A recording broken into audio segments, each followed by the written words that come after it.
Hello everyone, welcome back to Java Microservice hands-on video tutorial series. Congratulations on making so far. And so far what we have done is basically checked out our project, interacted with MongoDB Atlas free cluster, and the project was working fine. And after that we containerized our application and we have tested all the things via Docker containers as well. When the container was running, it was able to connect with MongoDB, and the application was behaving as expected.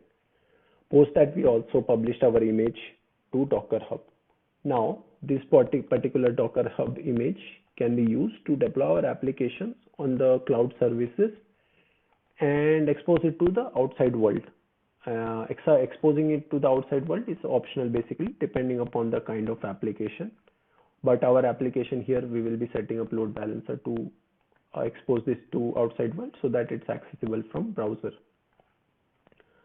Cool. So yeah, if you are in same state as me right now, having your image published and on the last step of Kubernetes deployment, I want you to just log into Google Console. So from Google Cloud Console, you can land up on this particular URL. And actually here there is a slight catch that if you want to use this particular services for free, whatever I am doing right now, basically you will need to have a credit card so that you get a free 1 year of trial or some credits you give that you can use for free. If not, if you do not have a free account, it does not actually charge much. I did this thing yesterday as well. It did not cost me more than 5 to 10 rupees in Indian currency, that is rupees, and that is equivalent to 10 cents in US dollars. Okay, I'll show that also at the end of the video. How much did it cost for me running this application for half an hour yesterday? So let's go ahead with the deployment. I have a few credits in my application in my Google account, so I can very well use this thing. If not, if you are not willing to add your credit card, and it's fine, you can just follow along. I'll tell you, it's basically performing all the operations from the UI itself. Okay, so just go, after clicking on console, you will come here, go to menu, go to Kubernetes engine and hit clusters. So yeah, here we will start creating our cluster. So this is basically going to be a cluster which is going to allocate us a few computers. So that is based on the requirement. You can create as many clusters, as many nodes as you want in the one particular cluster, or a number of clusters also you can create. So this is what basically details you have to enter depending upon what customer you are targeting and which zone you want it to be. You can just go ahead with the default settings and create a cluster, but this will cost you a little bit more because we are using only for understanding and tutorial purpose. We will be going with the first cluster, default cluster, like cluster setup that Google has to offer. So this basically offers this all settings you can see. So a default, this particular cluster basics was giving you a E2 medium, but here we will be getting a G1 small. So this is basically a smaller one. We get a 32 GB instead of 1000 GB hard disk. Obviously, if you use the basic one, the cost will be more. So I would recommend going with this one, my first cluster, and just see this detail and hit create now. So this will take 2 to 3 minutes for the cluster to be created. I'll come back once this is done. I'll just resume the video once this is done. Actually, when this cluster creation is going on, we should actually have been reviewing the file, deployment file. So let's review that once that, meanwhile that happens in the background. So yeah, again, this Kubernetes deployment that we are doing is kind of a deployment. So here we will be deploying an image which will create containers and gets deployed. It will be referred with this particular name, and we are trying to do 2 replicas of it. So basically the setup that we have shown earlier. So this kind of setup. Okay, so we'll have two clones of account service running. It need not be like it totally depends on Kubernetes whether it want to deploy it on different nodes or same nodes. Okay.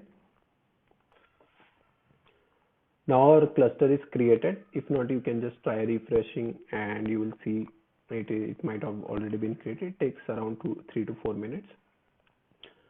Cool. So once this is done, I wanted to just hit enter, connect, and click that run in Cloud Shell. So from here we can drive our deployment process. So here you can see we have got 3 nodes in this particular cluster, and that's the default setup that we get. Hence I drew this diagram where we have 3 computers and 2 replicas. From there you can monitor your deployment or govern all the deployment process. Hit enter so that it authenticates you to this particular cluster. Cool. And our next step would be just to deploy our application. So we have already gone through the Kubernetes deployment file. Okay, now let's go ahead and deploy this. So for that, you just click on these 3 dots, upload a file, and give the Kubernetes deployment YAML file.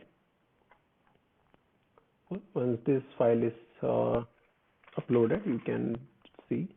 So this file is uploaded. You have to just do kubectl apply -f file name. Okay, kubectl apply -f, done. So that way the deployment process will go through. If there are no errors or there is no syntax error in the file, so the file has no syntax error, it has been deployed. Okay, so you can go ahead and close this terminal. So let's see how this is progressing. That you can see in the workloads actually. So in the workloads, you can see this particular application. It has the cluster has accepted this particular service. It is still in progress of deployment. It will take around 1 minute for this to get deployed. Okay, the deployment has actually gone pretty fast. Within 30 seconds, the services were deployed. Now our task is basically to expose this service to the outside world. Okay.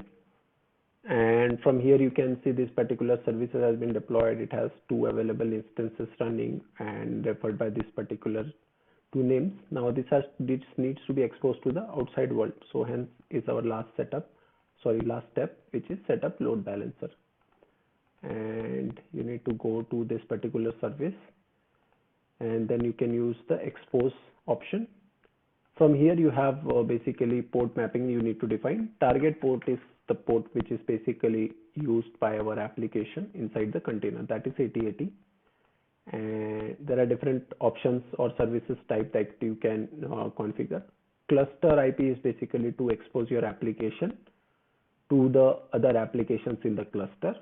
Node port is basically to expose it just on that particular node, and load balancer is basically to expose it to the outside world. Okay, so let's name this service as account service deployment load balancer. Hit expose, and this will expose our application, the account service microservice to the outside world. Okay. Once this is done, we will hit this particular URL or the IP that is provided by this particular service and verify our changes. So the API we have to hit is basically /API/accounts. Cool. So I hope this is done. Let's refresh the page once and see. Account load balancer. Okay, this is done, and this is the IP. Okay, I have to go back to the previous page. I have accidentally clicked on something. Cool. So this is the endpoint that is exposed to the outside world. So I'll just copy, hit this, and yes. Cool. And let's try to hit that service API/accounts. So it is able to get the data from the MongoDB server. Just to verify once, let's try to delete one particular record from here. Delete.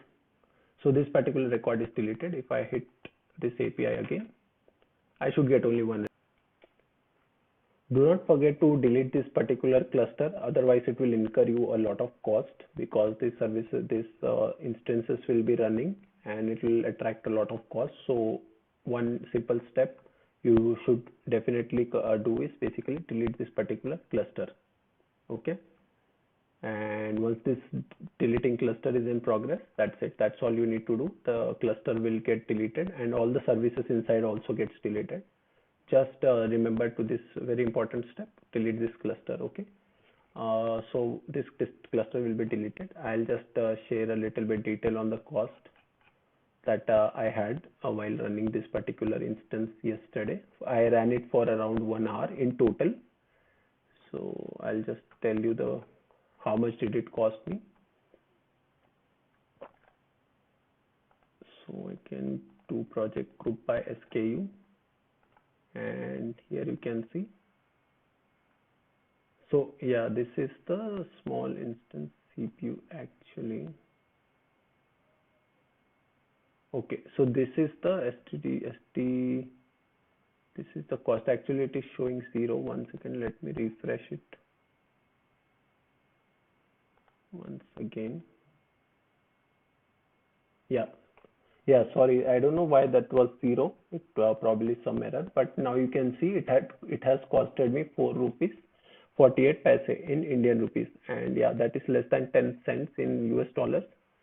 So even if you have a credit card or debit card, I would recommend just add it and just try to work on it. And don't forget to delete the cluster. That is very important. Otherwise, it will incur you a lot of cost.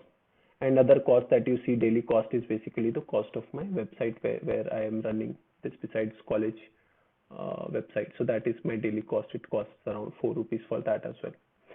Yes, I hope you found this video tutorial series very helpful.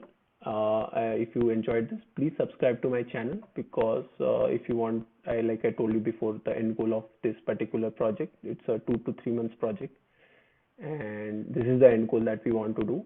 We want to have, and we want to learn a lot of technologies. We want to learn Kafka with single consumer partition and consumer groups. We want to use Redis cache and try to build a microservice. Okay, stay tuned. Thank you.